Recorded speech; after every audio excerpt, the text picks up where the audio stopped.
എല്ലാവർക്കും പമ്മീസ് ഹെഡിലേക്ക് സ്വാഗതം. ഇന്നത്തെ വചനം റോമ 12:12. പ്രത്യാശയിൽ സന്തോഷിക്കുവിൻ, ക്ലേശങ്ങളിൽ സഹനശീലരായിരിക്കുവിൻ, പ്രാർത്ഥനയിൽ സ്ഥിരതയുള്ളവരായിരിക്കുവിൻ.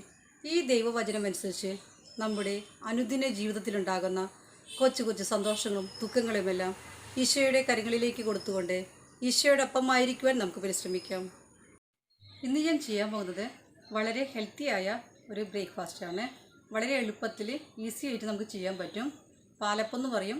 നുറുക്ക് ഗോതമ്പ് കൊണ്ടാണ് ചെയ്യുന്നത്. ഇതിന് 3 ഐറ്റം ആകെ ആവശ്യമുള്ള നുറുക്ക് ഗോതമ്പ്, കുറച്ച് നാളികേരം, പിന്നെ കുറച്ച് ചോറും. ഇനി നമുക്ക് എങ്ങനെയാണ് ചെയ്യുന്നത് നോക്കാം.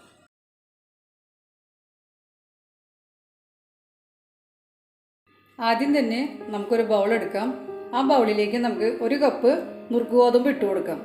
ഈ നുറുക്ക് ഗോതമ്പ് റേഷൻ പീടികയിലത്തെയാണ്. അതുകൊണ്ട് നമുക്കിത് 3-4 പ്രാവശ്യം കഴുകിയെടുക്കുക. നുറുക്ക് ഗോതമ്പ് കഴുകി കഴിഞ്ഞു. ഇത് കുതിരാനായിട്ട് വെക്കണമെന്നില്ല. അപ്പം തന്നെ നമ്മൾ മിക്സിയുടെ അരയ്ക്കണ ജാറെടുത്തിട്ട് അതിലേക്ക് ഇട്ട് കൊടുക്കുകയാണ്. ഇതിലേക്ക് നമ്മൾ 1 കപ്പ് തേങ്ങ ചിരവിയത് ഇട്ട് കൊടുക്കും. ഇപ്പോൾ 1 കപ്പിന് പകരം 2 കപ്പ് നുറുക്ക് ഗോതമ്പ് എടുത്തിട്ടുണ്ടെങ്കിൽ നമ്മൾ 2 കപ്പ് തേങ്ങ ചിരവിയത് ഇട്ട് കൊടുക്കണം. ഇപ്പോൾ നമ്മൾ 1 കപ്പ് എടുത്ത കാരണം ഞാൻ 1 കപ്പ് തേങ്ങ ഇട്ട് കൊടുക്കണം. ഇനി ഇതിലേക്ക് 1/2 കപ്പ് ചോറ് ഇട്ട് കൊടുക്കും. അപ്പം നിങ്ങൾ അളവിൽ വ്യത്യാസം വരുന്നുണ്ടെങ്കിൽ അതിനനുസരിച്ചൊക്കെ ഡബിൾ ചെയ്യേണ്ടി വരും കേട്ടോ. അങ്ങനെ 1/2 കപ്പ് ചോറ് ഇട്ട് കൊടുത്തു. ഇനി ഇതിലേക്ക് ആവശ്യത്തിന് ഉപ്പ്, നമ്മുടെ എല്ലാവരുടെയും ആവശ്യം അനുസരിച്ച് ഉപ്പ് ഇട്ട് കൊടുക്കുക. അപ്പം ഞാനിത് 1/2 ടീസ്പൂൺ തയ്ച്ചെടുത്തിട്ടില്ല. ഇതിട്ട് ഉപ്പിട്ട് കൊടുക്കണം. 1 ടീസ്പൂൺ ഈസ്റ്റ് ഇട്ട് കൊടുക്കണം. കൂടെ 2 ടീസ്പൂൺ പഞ്ചസാര ഇട്ട് കൊടുക്കണം. ഇനി നമുക്ക് ആവശ്യത്തിന് വെള്ളം ഒഴിച്ച് നമുക്കിതൊന്ന് അരച്ചെടുക്കാം. അപ്പത്തിന് അരയ്ക്കണ മാതിരി നമുക്ക് അരച്ചെടുക്കാം. ഇത് നമ്മുടെ അരച്ചു കഴിഞ്ഞു. ഇനി നമുക്ക് ഇതൊരു ബൗളിലേക്ക് ഒഴിച്ചു വയ്ക്കാം. ഈ മാവിലിപ്പോൾ വെള്ളത്തിൻ്റെ അളവൊക്കെ കറക്റ്റാണ്. ഇനി നമുക്കിത് ഒരു അരമണിക്കൂർ റെസ്റ്റ് ചെയ്യാനായിട്ട് നമുക്ക് എടുത്തു വയ്ക്കാം. അപ്പം മൂടി കൊണ്ട് നമുക്ക് മൂടി വയ്ക്കാം. ഇപ്പോൾ അരമണിക്കൂർ കഴിഞ്ഞിട്ടുണ്ട്. ഇനി നമുക്കിതിൻ്റെ മൂടി തുറന്ന് നോക്കാം. ഇപ്പോൾ ഇത് നന്നായി പൊന്തി വീർത്തൊക്കെ വന്നിട്ടുണ്ട്. ഇനി നമുക്കിത് നന്നായി മിക്സ് ചെയ്യാം. ഇനി സാധാരണ വെള്ളപ്പം ചുടുന്നത് പോലെ നമ്മൾക്ക് അപ്പച്ചട്ടി വെച്ചിട്ട് നമുക്ക് ഓരോന്നായിട്ട് നമുക്ക് ചുട്ടെടുക്കാം. അപ്പച്ചട്ടി ചൂടായിട്ടുണ്ട്. ഇനി നമുക്കതിലേക്ക് മാവ് ഒഴിക്കാം. മാവ് ഒഴിക്കുമ്പോൾ ശ്രദ്ധിക്കേണ്ട കാര്യം എന്ന് പറയുന്നത് നമ്മൾ അടിയിൽ നിന്ന് കോരി ഒഴിക്കരുത്, മോളിൽ നിന്ന് ഒഴിച്ചു കൊടുക്കണം. അപ്പോൾ നമുക്ക് ആദ്യം മോളിൽ നിന്ന് നമുക്ക് ഇങ്ങനെ എടുത്തിട്ട് ഒരു കയ്യിൽ നമുക്ക് ഒഴിക്കാം.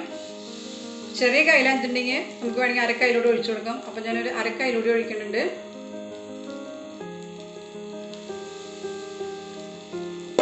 എന്നിട്ട് നമ്മൾ ഇതിങ്ങനെ ചിറ്റിച്ചു കൊടുക്കാം.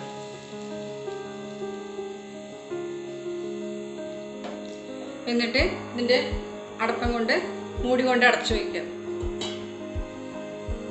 നമ്മുടെ അരി കൊണ്ടുള്ള വെള്ളപ്പത്തിന് പെട്ടെന്ന് വേവില്ല. നമുക്ക് അതിനേലും കുറച്ചുകൂടി നേരം നമുക്ക് അടച്ചു വയ്ക്കേണ്ടി വരും. അപ്പം നമുക്ക് തുറന്ന് നോക്കാം നമ്മുടെ അപ്പം റെഡിയായൊന്ന്. നമ്മുടെ അങ്ങനെ അപ്പം റെഡിയായിട്ട് നമുക്ക് എടുത്തൊരു കാസറോളിലേക്ക് മാറ്റാം.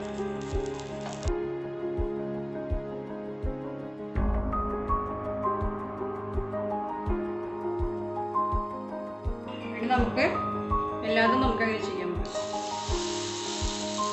മുകളിൽ നിന്ന് ഒഴിക്കുക.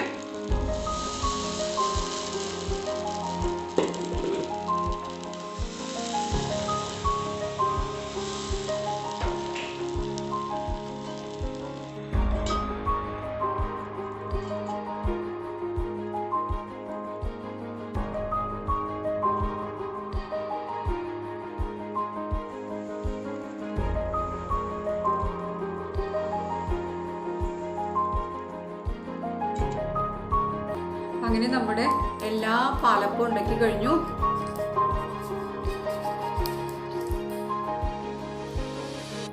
ഇനി നമുക്ക് സ്റ്റവ് ഓഫ് ചെയ്യാം. അങ്ങനെ നമ്മുടെ പാലപ്പമൊക്കെ ഉണ്ടാക്കി കഴിഞ്ഞു. ഇത് വളരെ സോഫ്റ്റാണ്. എല്ലാവർക്കും ഈസി ആയിട്ട് ചെയ്യാൻ പറ്റും. അപ്പം നിങ്ങളെല്ലാവരും ഇത് ട്രൈ ചെയ്ത് നോക്കണം. എൻ്റെ വീഡിയോ ഇഷ്ടമായിട്ടുണ്ടെങ്കിൽ നിങ്ങൾ എൻ്റെ പമ്മീസ് ഹട്ട് ചാനലിന് ലൈക്ക്, ഷെയർ, സബ്സ്ക്രൈബ് ചെയ്യണം, മറക്കരുത്. പിന്നെ പ്രത്യേകിച്ച് നിങ്ങൾ ഷെയർ ചെയ്യാൻ മറക്കരുത്. അപ്പോൾ ഇനി വീണ്ടും നല്ലൊരു റെസിപ്പിയുമായി നിങ്ങളുടെ മുന്നിലെത്തുന്നത് വരെ എല്ലാവരെയും ദൈവം കാത്തു പരിപാലിക്കട്ടെ എന്ന് പ്രാർത്ഥിക്കുന്നു. നിങ്ങൾക്കെല്ലാവർക്കും ബൈ.